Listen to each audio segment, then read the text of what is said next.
Search करते हैं MongoDB Atlas, first link पे क्लिक करते हैं, ट्राई फ्री पर क्लिक करते हैं, देन अपनी साइन अप प्रोसेस स्टार्ट करते हैं। अपना सुंदर नाम, अपनी email and password, I agree and create your Atlas account पर क्लिक करेंगे। आपकी ईमेल पर एक लिंक आया होगा वेरिफिकेशन के लिए, उस पर क्लिक करेंगे। ठीक है, मैंने ईमेल पर जो लिंक आई थी उस पर क्लिक कर दिया है, सक्सेसफुली वेरीफाई हो गया है। कंटिन्यू पर क्लिक करते हैं। ठीक है, वेलकम मैसेज आ गया। What is your primary goal? Learn MongoDB। बोल देते हैं लेस देन अ ईयर। कौन सी लैंग्वेज कर रहे हैं भाई? हम कर रहे हैं जावा।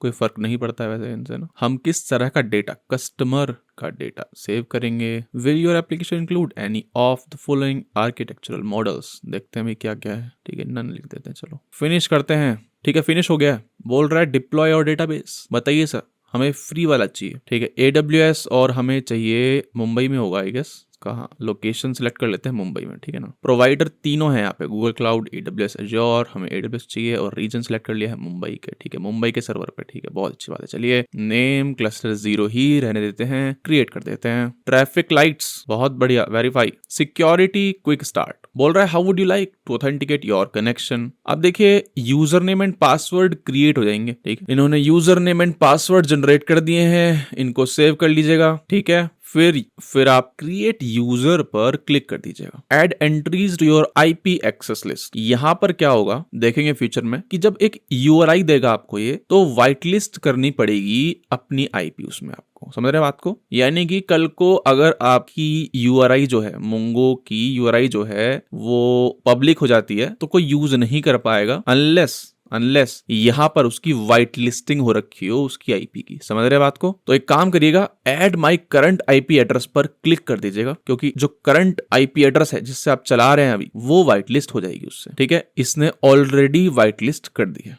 बहुत अच्छी बात है। बड़ा बड़ा फिनिश एंड क्लोज बटन आ रहा है, इस पे क्लिक करेंगे। ऑब्वियसली मैंने जूम इन कर लिया ताकि आप मेरी IP एड्रेस ना देख लें। बधाइयां दी जा रही हैं, अच्छी बात है। गो टू ओवरव्यू पे क्लिक करते हैं। बहुत अच्छी बात है ना, बहुत अच्छी बात है। ओवरव्यू लिखा हुआ है, डेटाबेस डिप्लॉयमेंट्स, क्लस्टर आ गया, क्लस्टर 0। अगर आपको नहीं पता है क्लस्टर का क्या मतलब होता है तो मैं बता दूं, क्लस्टर मतलब ग्रुप ऑफ नोड्स। समझ रहे हैं? जैसे कि हमारे लोकल पर हमने एक इंस्टेंस चलाया था MongoDB का, उसी तरह से यहाँ पर भी होगा, लेकिन यहाँ पर एक नहीं होगा, यहाँ पे एक से ज्यादा सर्वर होंगे। ठीक है, ताकि शार्डिंग हो सके, रेप्लिकेशन हो सके। रेप्लिकेशन का मतलब क्या होता है? मतलब आपका एक सर्वर है, ठीक है, सेम डेटा की कॉपी होगी एक दूसरे सर्वर पर, ताकि अगर एक में कुछ गड़बड़ हो जाए तो जो रिक्वेस्ट है वो दूसरे सर्वर पर चली जाए। ठीक है, ये होता है रेप्लिकेशन। शार्डिंग क्या होता है? शार्डिंग यानी कि आपका जो डेटा है वो डिस्ट्रीब्यूटेड मैनर में स्टोर होगा। एक छोटा सा एग्जांपल, जैसे कि मान लीजिए स्टूडेंट्स के नाम है A से Z तक और आपके पास 2 सर्वर हैं, तो आप इवनली डिस्ट्रीब्यूट कर देंगे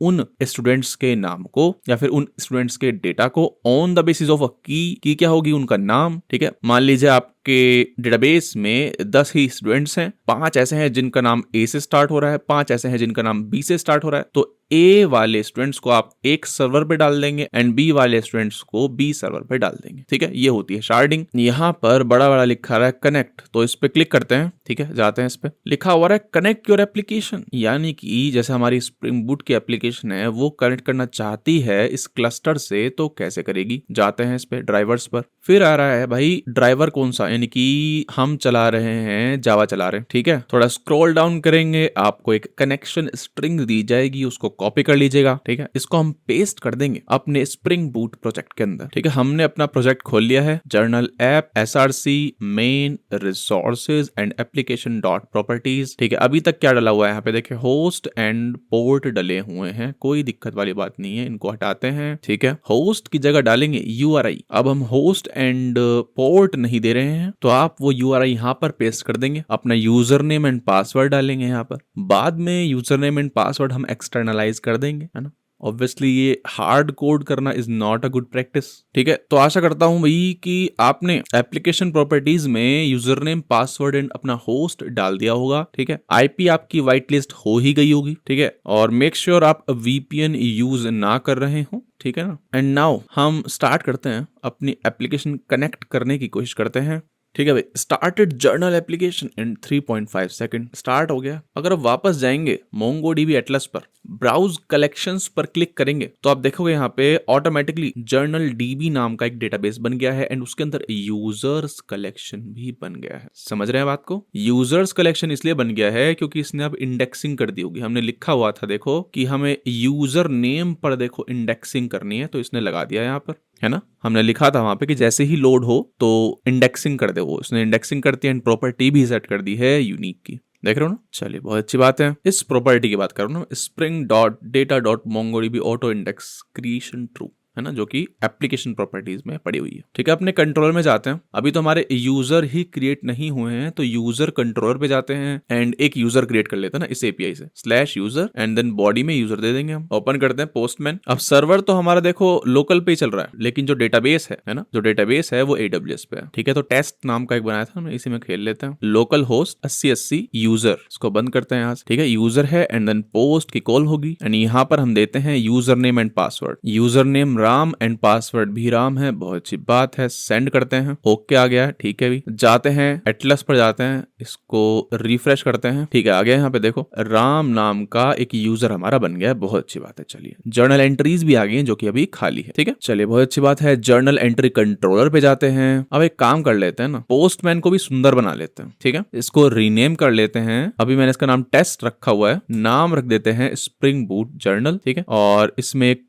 फोल्डर बनाएंगे, ऐड फोल्डर यूजर का, एक और फोल्डर बनाएंगे जर्नल का, जर्नल है ना, इसको यूजर में ड्रैग एंड ड्रॉप कर देंगे। चलिए अब जर्नल में एक रिक्वेस्ट ऐड करते हैं जो कि होगी गेट जर्नल की। ठीक है, गेट जर्नल्स। ठीक है, चलिए एक बार देख लेते हैं गेट जर्नल। ठीक है, जर्नल एंड पॉइंट है and then user name direct. ठीक है भाई, यूजर नेम, तो यूजर नेम था हमारा राम, आई गेस कैपिटल था। ठीक है, कैपिटल R राम। ठीक है, सेंड करते हैं। नॉट फाउंड, क्योंकि एक भी जर्नल नहीं है। ठीक है, कोई दिक्कत नहीं है। एक काम करते हैं, इसको डुप्लीकेट करते हैं यहाँ से। ये रिक्वेस्ट होगी ऐड अ जर्नल एंट्री की ना, इसको रीनेम कर लेते हैं ऐड न्यू जर्नल। ठीक है, इसका एंड पॉइंट देखते हैं। स्प्रिंग बूट ऐप में जाकर पोस्ट मैपिंग कुछ नहीं करना है, सेम कॉल है जैसे इसको पोस्ट कर दीजिए। बॉडी भेजनी होगी, रॉ सिलेक्ट करिए, जेसन सिलेक्ट करिए। ठीक है, जेसन देते हैं। यूजर की शक्ल देख लेते हैं एक बार कैसी होती है ना, जैसे यूजर की नहीं जर्नल की। ठीक है, टाइटल जाता है, कंटेंट जाता है। ठीक है, टाइटल भाई क्या है ना, सुनहरी सुबह एंड कंटेंट क्या है, कंटेंट भी सेम है। ठीक है, चलिए सेंड करते हैं इसको। बैड रिक्वेस्ट जा रही है, बैड रिक्वेस्ट क्यों आ रही है भाई? अच्छा, बैड रिक्वेस्ट तो जाएगी ना, हमने ट्रांजैक्शन बनाया था ना इसको, हाँ यही इसीलिए तो डाला था हमने, हम भूल गए है ना, इसीलिए तो हम मोंगो पे गए थे भाई, क्योंकि हमें ट्रांजैक्शन चला के देखना था। तो एक काम करते हैं ना, इसको बंद करते हैं। ठीक है, इसको डीबग करके दिखाता हूँ आपको। फिर हम ये कर रहे थे ना कि देखिए सर, रेप्लिकेशन के बिना ट्रांजैक्शन नहीं होगा, है ना, हमने डीबग रिस्टार्ट कर दिया है। हम ये कर रहे थे कि बिना रेप्लिकेशन के ना ट्रांजैक्शन नहीं होगा, इसीलिए हम लोकल मोंगो से AWS पे गए। ठीक है, कोई दिक्कत नहीं है। अभी हम वही दर्शा रहे हैं, यहाँ पे देखेगा कि आपने जर्नल एंट्री सेव कर दी, फिर यूजर नेम में आपने गंदगी मचा दी ताकि कोई एक्सेप्शन आ जाए। अच्छा,